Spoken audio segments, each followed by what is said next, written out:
Lalu mereka alihkan senter ke saya.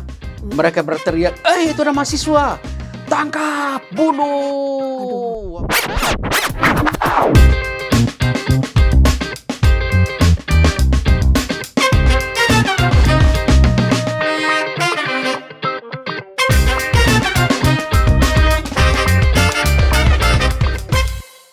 Kekristenan di Indonesia sangatlah semarak kalau kita melihat bagaimana ada suatu kebangkitan rohani atau revival yang saya pribadi melihat bahwa sejak sekitar tahun 90-an gitu ya, begitu semerbak sekali dan terjadi pelipat gandaan yang luar biasa.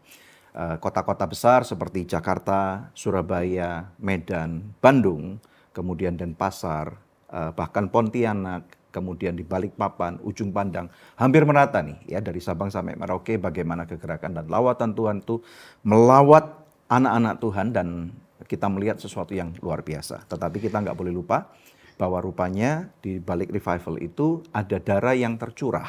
Ya, ini kata firman Tuhan, bahwa di dalam revival itu diperlukan ada namanya yaitu persekusi. Hari ini di Good News Program kita mendapatkan suatu kehormatan menampilkan seseorang yang menjadi pelaku sejarah gitu ya. Mengalami langsung bagaimana persekusi terjadi pada dirinya.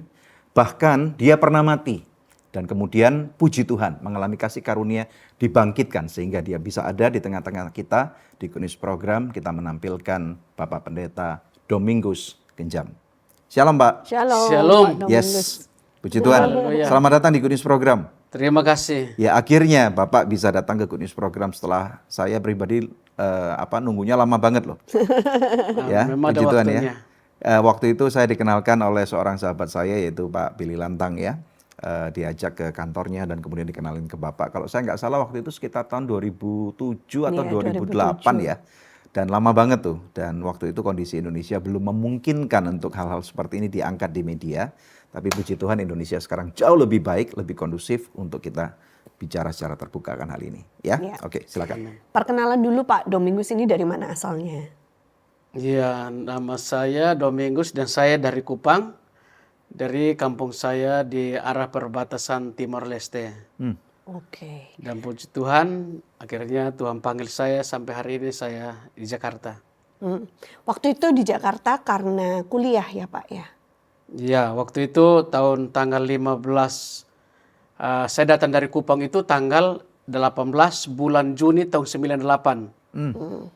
Itu langsung dijemput di Tanjung Priuk, langsung dibawa masuk asrama. Ya, kuliahnya di mana waktu itu? Kuliahnya di Cipayung, Jakarta Timur. Namanya Sekolah Tinggi Teologi Dulos. STT Dulos. Iya, Itu terkenal STT. sekali itu. Iya. Ya, ya. Nah, kemudian kalau boleh tahu, apa sih sebenarnya daripada Pak Domingus untuk sekolah Alkitab pada waktu itu? Tujuannya apa? Iya, tujuan saat itu yang saya datang itu cuma hanya untuk belajar. Ya, belajar, nanti kalau suatu saat udah tamat, ya balik pulang kampung. Ya, itu tujuan kita untuk belajar, nggak ada cara lain. Hanya untuk bisa studi, kalau udah jadi pelayan Tuhan, balik ke kampung untuk bisa melayani di desa-desa. Tujuan utamanya itu. Tujuan utamanya. Ya, ya. Lalu apa yang terjadi pada saat itu yang Bapak alami? STT Dulos mengalami apa? Kerusuhan itu. Kerusuhan. Iya. Oke. Boleh diceritakan kejadiannya seperti apa? Jadi waktu saya datang dari Kupang, ya kita datang ke namanya Jakarta juga senang ya. Jadi itu juga dalam namanya juga dari kampung, datang ke kota besar, lihat juga senang. Senang tambah semangat gitu. Ya. Akhirnya tinggal di asrama juga, semangat juga. Nah sehingga masuk perjalanan waktunya mulai bulan Juli, Agustus sampai bulan Desember tahun 98 masuk tahun 99. Itu kita sudah masuk ke semester 3. Ya. Oke. Nah sehingga semester 3 itu pun, di sana pun kita tambah semangat juga. Ya, kita semangat mengucap syukur, rupanya Tuhan panggil kok seperti ini untuk kita bisa melayani Tuhan. Akhirnya kita kuliah, lalu masuk bulan Juli itu, dari awal itu kok tiap malam kok kita diteror gitu ya.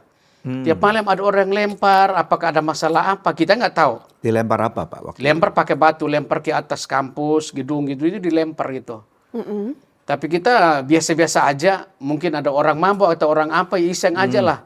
Ya, ya. Lalu masuk bulan Agustus, September, Oktober, kok tiap malam kok diganggu terus gitu. Ini di tahun 99. tahun 99. Oke, ya. Akhirnya masuk bulan November, kok apa namanya gangguan ini semakin nyata gitu. Jadi ada Semakin eskalasi ya. intens. Iya, semakin tiap malam itu diganggu terus. Kita mahasiswa tinggal di dalam asrama, kita dari desa-desa. Ya, tujuan kita dari desa-desa itu kita direkrut gitu. Iya. Karena tujuan kita itu untuk bisa menjadi orang yang baik, ya kalau tamat dari sekolah ini, biar kita bertobat sungguh-sungguh, pulang kembali ke desa, di sana kita bisa melayani Tuhan. Oke, pertanyaan saya gini, apakah waktu Bapak di Kupang atau di desa, di kampung itu sudah Kristen atau waktu itu masih kepercayaan lain? Ya, kita sudah Kristen. Jadi memang Kristen ya? Sudah Kristen. Jadi murid-murid di sana bukan dari kepercayaan yang lain, kemudian istilahnya dikristenisasi, kemudian untuk sekolah Alkitab di sana, bukan ya? Bukan, kita semua ini mau sekolah Alkitab kan, sekolah tinggi teologi itu kan kita mau Ya. jadi pendeta lah Jadi dipersiapkan untuk menjadi pendeta, menjadi hamba Tuhan, Hamba Tuhan. untuk bisa masuk ke desa. banyak tempat lah, desa-desa. Ya. Ya. Terus kemudian? Nah, sehingga masuk bulan November, Ya. nah rencana masuk itu kan ada lewat brosur gitu, bahwa kita harus serang Dulos gitu. Oh, jadi sudah ada Lewat brosur, ancaman. ancaman. Akhirnya kita juga mahasiswa ketakutan. Lalu Iya, semua kita mahasiswa sekitar 300 lebih itu kita diungsikan. Kampusnya kosong. Nggak tinggal di dalam asrama lagi. Iya, Nah kalau iya. kuliah nanti siang baru kita ke kampus yang berada di Cipayung. Iya. Lalu masuk bulan Desember karena aman mungkin kita mau merayakan Natal. Iya. Jadi marilah kita kembali ke kampus. Akhirnya tinggallah di kampus. Iya. Masuk kembali dalam asrama. Nah sehingga di asrama itu pun ya kita santai-santai aja. Karena saya kenal kita kalau kita sebagai orang Timur, karena kalau orang masuk di tanah kami di Kupang sana, itu sebagai keluarga. Oh. Itu lebih dihormati. Nah itu. Iya. Nah pikiran saya ke situ. Tidak mungkin saya datang merantau kok orang paling tidak mungkin kita diganggu lah. Nah gitu. Nah, penyebab dari serangan itu kan pasti gini, ada orang yang bilang ada akibat, pasti ada sebabnya. Nah, kira-kira menurut kalian yang dari apakah STT pelajar STT Dulos atau dari orang-orang guru-guru di Dulos waktu itu kan pasti udah dengar nih, kenapa kalian diserang waktu itu? Maksudnya atau diancam? Penyebabnya apa? Iya, saat itu ya penyebabnya yang kalau kita dengar isu-isu itu bahwa sekolah ini tidak ada surat izin. Nah, itu yang pertama. Tetapi sebenarnya ada surat izin nggak? Ada. Semua SK dan Pokoknya semua lengkap? ada lah. Ya kita mahasiswa hanya studi aja lah. Untuk hal itu kita nggak tahu gitu kan. Iya. Pokoknya namanya sekolah pasti ada izinnya lah. Iya. Apalagi yang mereka permasalahkan, kenapa nggak suka dengan sekolah ini? Nah akhirnya lalu yang kedua itu bahwa di dalam asrama ada pabrik narkoba. Lo gimana ini sekolah pendeta kok ada narkoba di dalam kan? Jadi diprovokasi di Provokasi dalam massa. sekolah Dulos ada pabrik narkoba. Pabrik narkoba. Apakah benar demikian? Nah itu tidak ada lah. Berarti waktu itu Berita masih bohong hoax semua. muda sekali ya. Waktu itu umur berapa? Saya baru ya lah 19 tahun lah. 19 tahun. 19 tahun. Waktu itu pernah pakai narkoba nggak? Ya nggak ada. Nggak ada. Sama sekali tidak ada Sama narkoba. sekali tidak ada. Cuman hanya di dalamnya ada perawatan narkoba. Orang-orang yang ada orang-orang yang kena narkoba. Rehabilitasi Rehab narkoba. di dalam itu. Karena memang sebagai orang yang di luar Dulos, saya pun sering mendengar bahwa Dulos itu sangat terkenal untuk tempat panti rehabilitasi narkoba. Oh, terjadi Mungkin orang berpikir salah dalamnya ada pabrik pengertian. narkoba. Oh, berarti ini fitnah ya. Fitnah sebenarnya. Akhirnya ya udah. Lalu masuk bulan Desember mulai kita masuk, juga kita nggak pernah takut kok. Karena pikiran kami ini sekolah dekat dengan Markas ABRI kan TNI Cilangkap. Iya, Tidak betul. mungkin kita diganggu dong, gitu. Iya. Akhirnya masuk tanggal 15 Desember, itu sementara lagi ujian juga. Kita ada persiapan, ada teman-teman mahasiswa, semua persiapan untuk ujian. Nah saya jam 7 malam sendiri aja udah tidur, nggak tahu apa yang terjadi. Karena waktu itu belum ada Instagram, TikTok, apa semua Nggak belum ada ya. Facebook pun belum HP ada. juga nggak ada kan. Oh, HP juga nggak punya. waktu itu? Nggak punya gitu. Waktu itu barang mewah ya, HP. Ya, ya? itu juga belum ada sebenarnya. Iya. Cuma telepon rumah aja, kantor yang ada. Jadi kamu dalam keadaan tidur. Tidur, saya jam 7 malam sudah tidur. Menjelang jam 9 malam, lalu masih itu memang udah masuk. Tapi Massa teman udah saya, masuk. nah masa itu banyak udah masuk di dalam kampus, Ya. sehingga mereka mulai siram bensin di dalam kampus, lalu ada yang pakai bom, lalu bomnya meledak kan terima Bom itu. Molotov. Molotov itu akhirnya meledak. Teman saya itu lagi belajar persiapan untuk ujian juga.